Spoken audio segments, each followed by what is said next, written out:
आज आपण एक भन्नाट असा केक पाहणार आहोत आणि तेही घरगुती साहित्यामध्ये. तुम्ही बघताय अफलातून याला जाळी आलेली आहे आणि करायलाही तेवढा सोपा आहे. पटकन रेसिपीला सुरुवात. केक करण्यासाठी आपल्याला जे साहित्य लागतं ते आपण सगळं काढून घेतलेलं आहे. या सगळ्या साहित्याचं प्रमाण डिस्क्रिप्शन बॉक्समध्ये दिलेलं आहे, चेक करू शकता. बाउलमध्ये आपण 1/4 कप रिफाइंड ऑइल घेत आहोत. तुम्ही कोणत्याही ब्रँडचं घेऊ शकता. 1/4 कप फ्रेश असं दही, अर्धा कप पिठी साखर. आता आपल्याला काय करायचंय, ही पिठी साखर आहे ना व्यवस्थित अशी वितळली पाहिजे आणि आपलं जे बॅटर आहे ते छान मस्त स्मूथ अशा पद्धतीचं झालं पाहिजे. तोपर्यंत आपल्याला हे हलवत राहायचंय.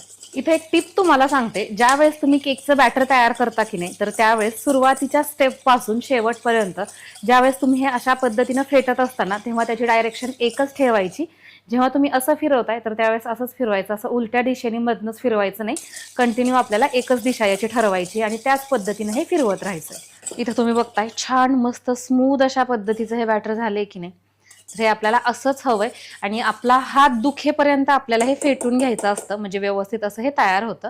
आता इथं मी एक स्ट्रेनर ठेवलेलं आहे. या स्ट्रेनरमध्ये आपण 1 कप मैदा टाकून घेत आहोत, 2 टेबलस्पून मिल्क पावडर, 1/2 टीस्पून म्हणजे छोटा चमचा असतो हा बेकिंग पावडर आणि 1/4 टीस्पून बेकिंग सोडा, 1/2 टीस्पून विलायचीची पावडर किंवा याच्याऐवजी तुम्ही व्हॅनिला इसेन्स सुद्धा वापरू शकता. आता हे सगळं आपल्याला चाळून घ्यायचंय. चाळून घेणं गरजेचं आहे, त्यामुळे काय होतं सगळे ड्राय इन्ग्रेडियंट जे आहेत ना ते व्यवस्थित असे एकत्रित होतात. ही मिल्क पावडरची गाठ आहे तर आपण ही हातानं फोडून घेऊयात, कारण की या वातावरणामध्ये मिल्क पावडर अशा पद्धतीने त्याच्या गाठी होतात. आपल्या या 2 बोटांवरती बसेल एवढंच आपल्याला मीठ टाकायचंय आणि आता सुरुवातीला आहे ना दूध न टाकता आपण हे व्यवस्थित एकत्रित करून घेऊयात. डायरेक्शन माझी मगाच्याच पद्धतीची आहे आणि आता आवश्यकतेनुसार थोड्या थोड्या दुधाचा वापर करायचा आहे.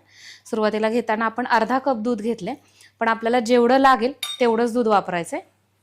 आपण सेम हाच केक OTG मध्ये पण करू शकतो आणि कढईमध्ये पण केकचं बॅटर तयार करायला घेण्यापूर्वी आपल्याला कढई असेल किंवा OTG प्रीहीटला लावायचा आहे. आज मी अगारोच्या या OTG मध्ये केक बेक करतेय, तर त्यासाठी याचं जे टेम्परेचर आहे ते 180 आपण ठेवलेलं आहे.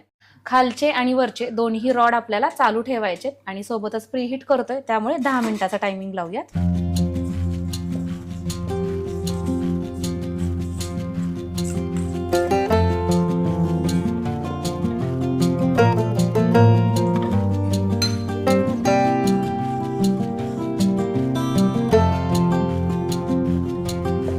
इथं तुम्ही बघताय अशा पद्धतीनं आपलं हे केकचं बॅटर तयार करून झालेलं आहे आणि याची जी कन्सिस्टन्सी आहे ना ती अशा पद्धतीचे तुम्हाला टीनमध्ये ओतताना सुद्धा याची कन्सिस्टन्सी जाणवेल. अशा पद्धतीचं आपल्याला हे हवंय.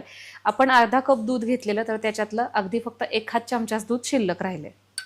मी हा टीन घेतलेला आहे, याला अगोदरच तेल किंवा तूप कशाचाही वापर तुम्ही करू शकता, ते लावून घ्यायचंय आणि हे बॅटर आपण यामध्ये ओतून घेऊयात. तुम्ही कन्सिस्टन्सी बघताय अशा प्रकारे आपल्याला हे हवंय. आता याला आपल्याला काय करायचंय, अशा पद्धतीनं टॅप करायचंय, जेणेकरून आतली जी काही हवा आहे ना, ज्यावेळेस आपण बॅटर ओतत होतो त्यावेळेस ती हवा निर्माण होते, ती सगळी बाहेर निघून जाते.